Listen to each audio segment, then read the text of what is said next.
Ordinance number 2026-27, an ordinance amending section 26006 of the city codified ordinances concerning eligibility for and payment of overtime for non-bargaining unit employees and declaring it an emergency. This ordinance is on its first reading, but do I have any discussion? Oh, it's on its third reading? Yeah, that's right. You gonna explain it? Sure. Go ahead.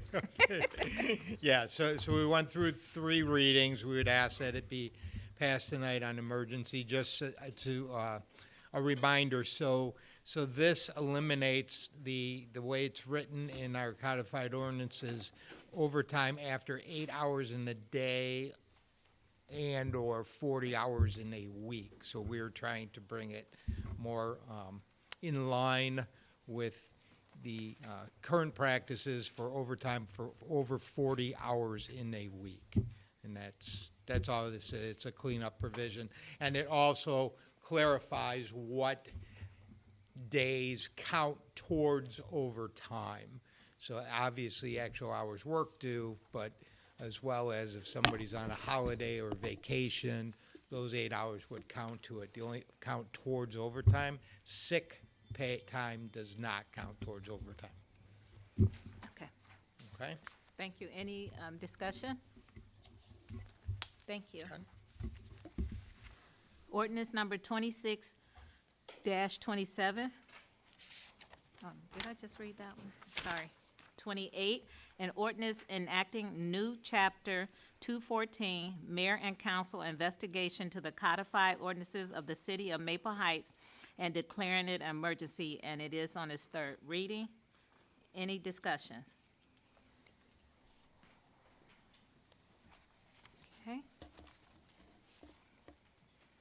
Moving right along. Yes. So I actually have a question, and I'm sorry that we didn't have committee of the whole meeting on Monday.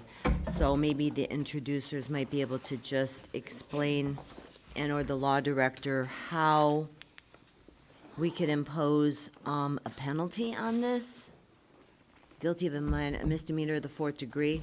I don't know, because I know that this is mirrored after other ordinances through for suburbs. I think Councilman Agee said something about East Cleveland, but I didn't see in their legislation how they were able to craft the penalty. Councilman Agee or Councilman Shinet? Thank you, Madam President. I'm not sure exactly what my colleague is asking as far as crafting a penalty. I believe, Frank, correct me if I'm wrong, this is what would be standard if you're subpoenaed to come to court, for example. There's certain penalties that will derive if you don't abide by that. So, and I believe Frank and we spoke before we put this legislation together. And I believe I don't think it was East Cleveland per se. I believe it was Cleveland, right, Frank, that we That's talked correct. about? Yes. Yeah, and this is modeled that after Cleveland, City. correct. So, I'll defer to Frank. Okay. Yeah, so if the question is council allowed to set a penalty provision? The answer is yes. You do that throughout all of the codified ordinances. Yeah, that's what council does for traffic offenses, for building code violations, for nuisance abatement issues, for general offenses to people or property, and this would be no different than that. Any discussion? So, okay, I'm sorry, I have one other question then. So when somebody is trying to put forth the investigation, who is the hearing body? Who are they answering to? Is it the mayor? Is it council? Is it law director? Which section are you talking about, Councilwoman? So this might be maybe just something like in general, where it says that, the mayor or someone from council could request a hearing, but who's the authoritative body that's deciding the subpoenas and who's right and who's wrong, and probably also the penalty. Yeah. See, these are just questions that I wish we had committee of the whole with, because I was just a little unclear on some of this. Yeah, Or Madam if we were Chair. able to see Cleveland's ordinance on this. Madam Chair. Yes, Councilman Shinet. And Frank, we talked about this too. We decided that the governing body for city council, if we have to go through these proceedings, would be through committees. Am I correct? Frank, we said, but we decided that that would be worked through whatever committee would, if they feel that an investigation is needed. Right, so if you read through the actual body of 2026-28, first let me go back to the Councilwoman's question about the penalty. The penalty is only if you violate Section C, and Section C says no person shall fail to obey a subpoena, nor refuse to produce books, papers, or other evidence. So that's all there's a penalty. If you go to 214.02A, it says the mayor or a chairman of a standing committee of council with the approval of the majority of the committee members or the president of council may subpoena witnesses to appear at a meeting before the mayor or such committee at a time and place designated in the subpoena to testify, blah, blah, blah. I'm not sure what the question was. Councilman Okay, Jones. you just, Oh, okay. Kind of. So if you read it, right, so, yeah. You good? Councilman Jones? Okay. Any other discussion? Okay, thank you. Resolution number 2026-35, a resolution authorizing the mayor to enter into an agreement with Vay Enterprise LLC for the sale of a vacant property owned by the city through its land reutilization program located at 5488 Morgan Street, permit parcel number 784-07-021 for a total purchase price of $2,000 and declaring it an emergency. And this is on its first reading, but we would like to have this voted on this evening. Oh, you're going to talk about it? Go ahead. Good evening. Good evening. Thank you, the Council President. So I've been working with Alex Rybick, who will actually be here tonight for this. We've been working together for the last year on this particular project. Right now, currently, once you go down Broadway, there's a dilapidated white and blue house that's right next to the funeral home on Broadway, across the street from Broadway Cares.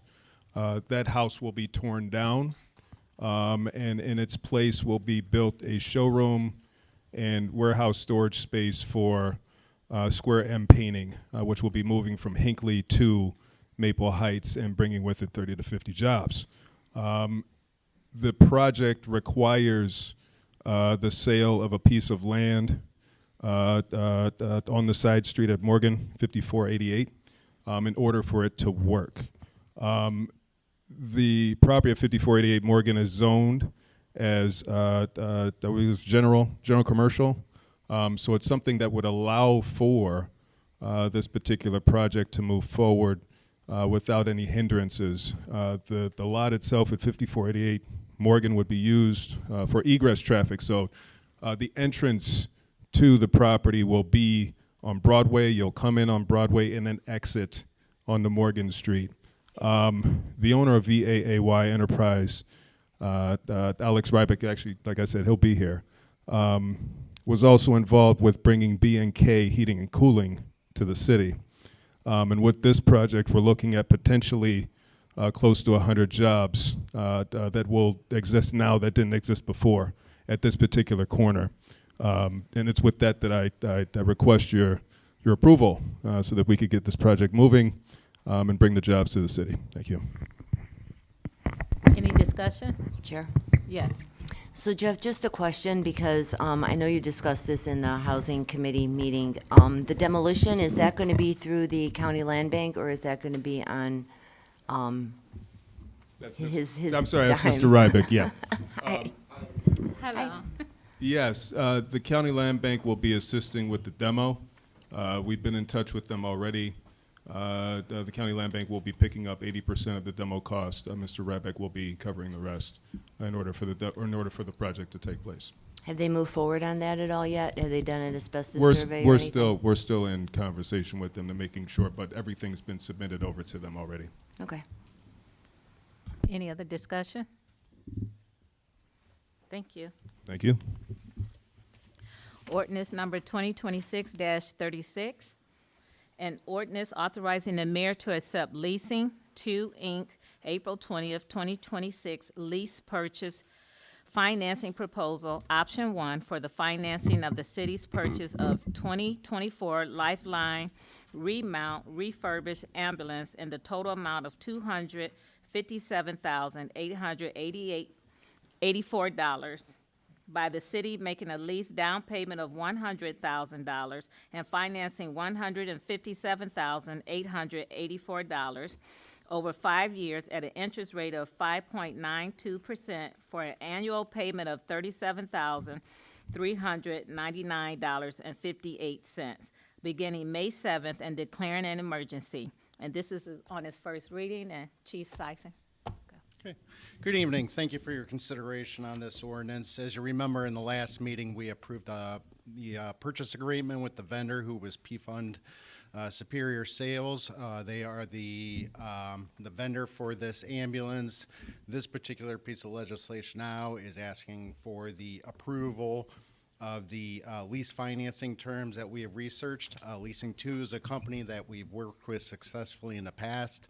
In fact, the last ambulance that we had purchased, a 2021 ambulance, we used Leasing 2 with that one.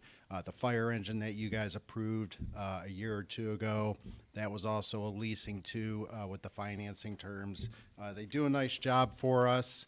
As you can see, that the terms are going to be a 5-year. First payment will be due next year. We do have $100,000 that we're going to be using as a down payment. That comes from the insurance proceeds that we got from the ambulance that was damaged in the fire.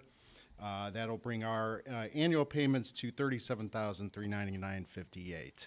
So these are going to be coming. I'll work with the finance department, obviously, but the fire department's leasing and financing comes from special funds, the ambulance billing fund, or the fire levy fund, whichever one it kind of fits into at the time. I'll discuss with Mr. Kennedy how that'll go. But just to put some context on that. The last lease payment that we were making for an ambulance was the 2021 that we are now complete with and we completely own. That was an annual payment of $54,000, $350.41. So, we're less than that. Same lease terms. This will help put us back on track for, having our apparatus cycled out at the appropriate time and kind of get us back to where we need to be. We are asking for this to be done on emergency. That ambulance, again, is ready right now.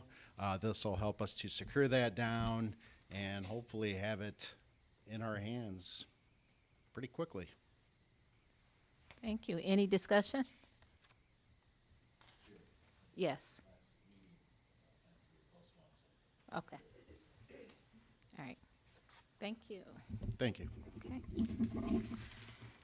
Resolution number 2026-27, a resolution authorizing the mayor and the engineer to make application to the Cuyahoga County Department of Development for funding under the 2026 Special Municipal Grant Program, CDBG, and authorizing the signing of contracts and other documents relevant thereto and declaring an emergency. Got you back. Thank you, Madam President. You're welcome. Good evening, everybody. So this is, there is, so every year pretty much every year we apply for community development block grant funds.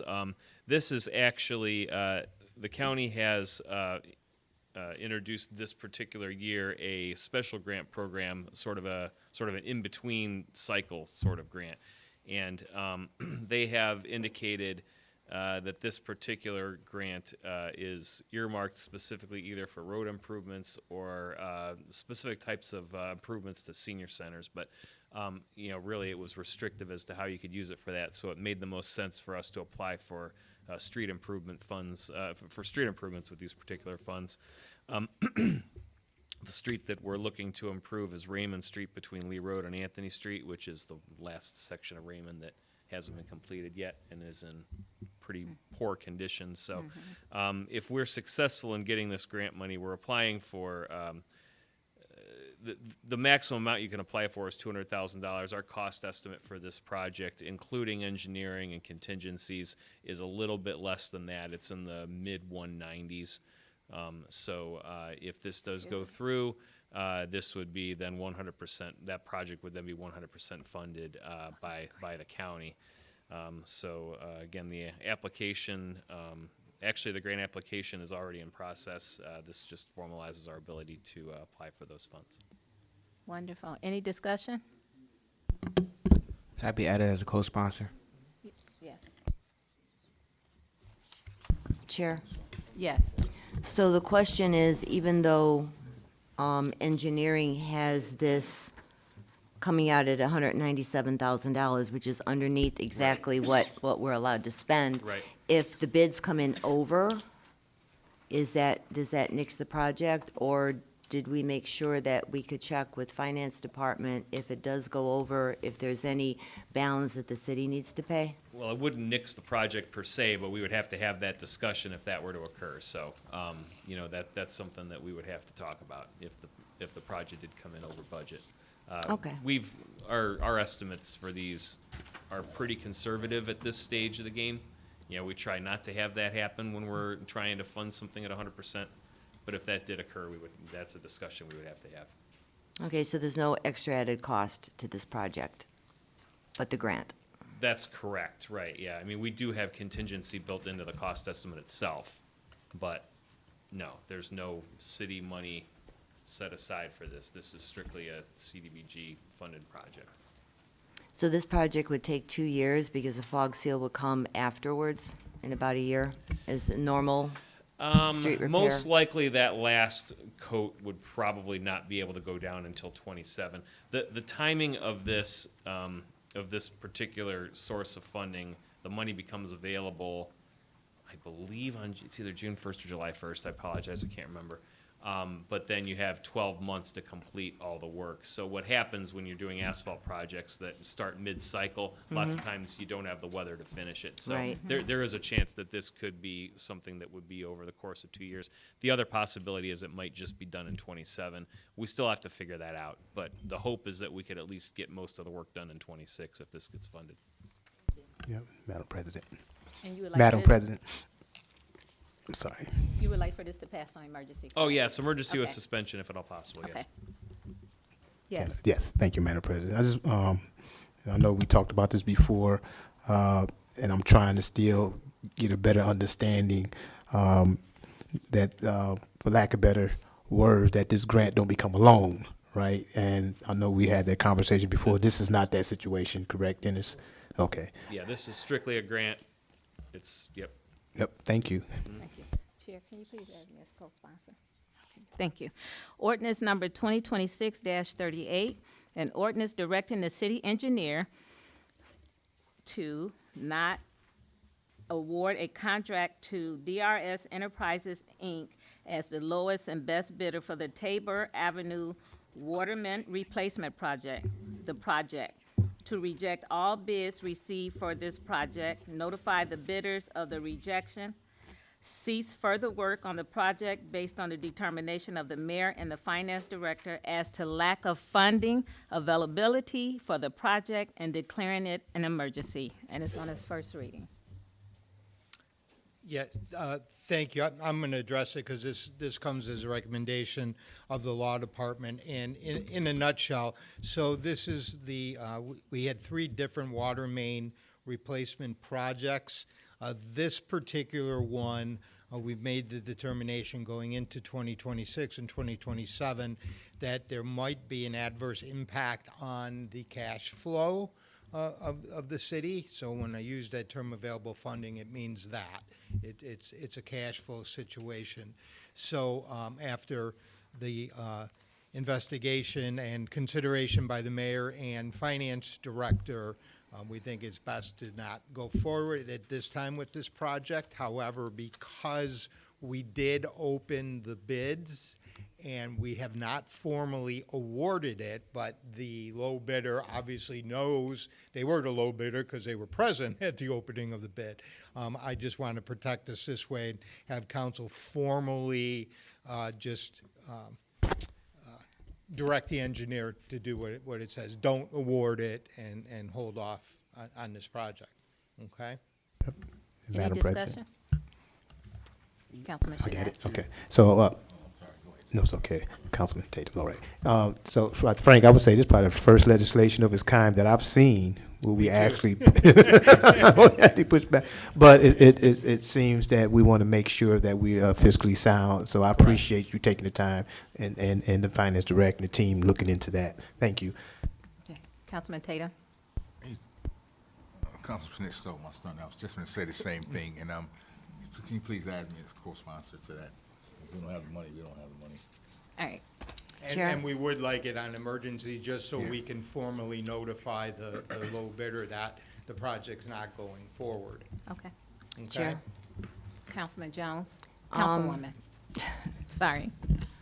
So, Law Director, is there a chance that we could reintroduce this or reapply? Where was the original funds coming from that were, Yeah, so I don't have a complete answer for it, but the companion piece to this is number 39, the next one. So part of the funding for this came from the Cleveland Water, Suburban Water Main Renewal Project money, and, but not all of it, which is the problem, right? So whether this could come up in the future, I'm certain it probably could. We just resubmit at a time when the city's cash flow is in a better position. thank you. And I can briefly speak to that. The Suburban Water Main Renewal Program, that money, those opportunity to apply for funds comes up twice a year. It is a very competitive program. I'm not gonna lie to you. I mean, it'll be difficult, but, you know, we certainly can reapply for those funds in the future. And we could also look at the possibility of maybe looking for another source of funding as well. Again, we didn't have that ability to do that with this project the way it was funded originally, but we could look at possibly applying for OPWC money to help reduce the city's share. Because again, this is, you know, there's more to it than just building the water main. What Cleveland does in the Suburban Water Main Renewal Program, they fund the actual construction of the water main, but they don't fund the construction of the roadway improvements that are inevitably necessary after you build a water main, and in the case of Tabor, they're just necessary, period. So, you know, those are things that we can look at if we do decide to revisit this project in the future. But again, you know, it being a cash flow issue right now, our recommendation is to not do that now, and we can look, you know, in a future budget year, we can take a look at, you know, do we want to have that be something we apply for? Thanks. Do you know what our cost would have been?